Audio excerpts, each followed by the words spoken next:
Louisiana beer reviews. Dale's Pale Ale. It was raining pretty hard here. It just stopped a little while ago. I was hoping to be edging the yard and then cutting it tomorrow, but that might have put the kibosh on it.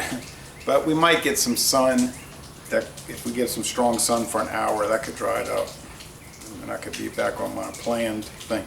Now, this company was founded in the 1990s, and they started canning beer in 2002. It says canned on January 23rd, 2014. Well, it's a little old because here we are in July, but that's it.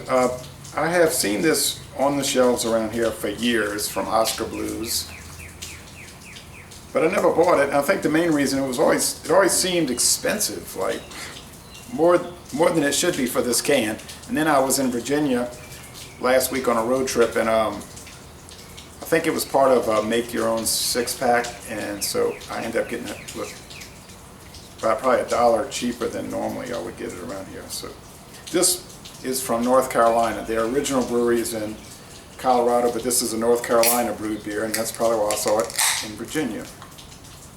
So I know some people have remarked on one of these videos, and there's an enormous amount of video reviews for this beer, that they couldn't find it in their area. There's a lot of written reviews for this beer too. I mean, a lot. So it's sort of like a modern legend, I guess you'd say, for the last 12 years. And I've had their little yellow pills and the Old Chub, which I really liked. 6.5% alcohol, 65 international bitterness units. Gets a very good score in Beer Advocate. The bros say it's good. So like B plus and then a B. So good, but not great. But Rate Beer is saying 98 out of 100 and 100 out of 100 for the style. And most excellent on the Beer and Meat. The Beer and Meat, which would be a solid A. Thick off-white head, and the appearance is, sun does look like it's trying to come out. Hazy, orange, and I see some little chunks. Little gray chunks, I guess, maybe brown, floating around. So let's go with it. Rich, pungent, kind of like a bright aroma. A lot of hop resins, which oftentimes remind you of citrus or grapefruit. And some of the videos I watched, people said this seems more like an IPA to them, India Pale Ale, than just a regular Pale Ale. So let's check it out, the taste.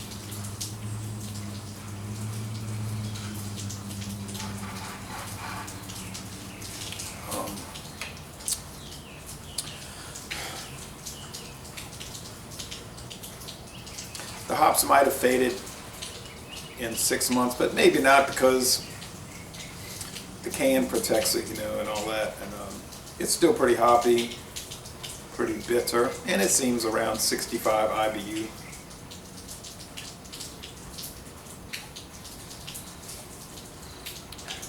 I would say this is on par with the Sierra Nevada Pale Ale, which has been out since 1980. This might be a shade more bitter, or bitterer, however that's supposed to be said. It's about the same sweetness, I would guess, malty, And I was watching some other videos, and they were talking about how balanced it was between sweet malts and the bitter hops, and I agree with that.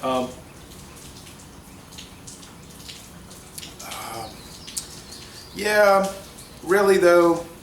Oh, and the mouthfeel is like medium to heavy, a little slick, and the finish is semi-dry, and it's easy drinking. I mean, it's really chuggable. You wouldn't think it was 6.5. The alcohol doesn't show itself.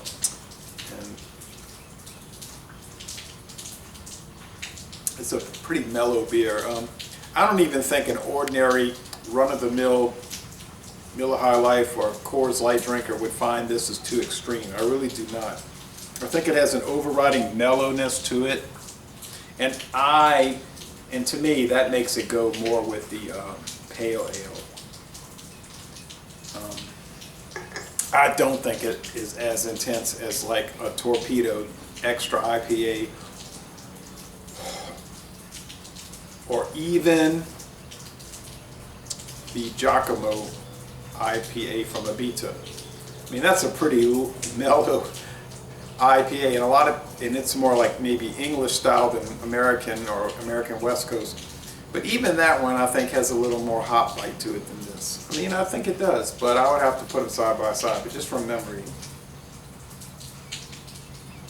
So I would say this does seem to be more of a pale ale than an India pale ale, but it is one of the better pale ales that I've had. A lot of pale ales, I dread to drink them, not because they're bad or I don't like them or anything. They're just, I don't know, they're a little dull. They sort of have like this standard flavor that's not too exciting. But this one and the Sierra Nevada Pale Ale, they seem to have a little more character, a little more oomph to it, a little more punch to them.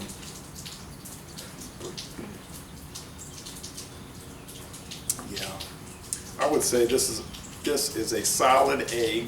It's a most excellent beer. So I'm falling in between Beer Advocate that's saying very good and Ray Beer that's saying like A+. So I'm saying A.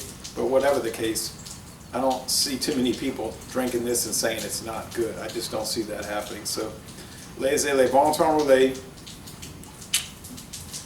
an A beer, and I'm going to end this review by saying, hear that thunder? Y'all come on down to New Orleans!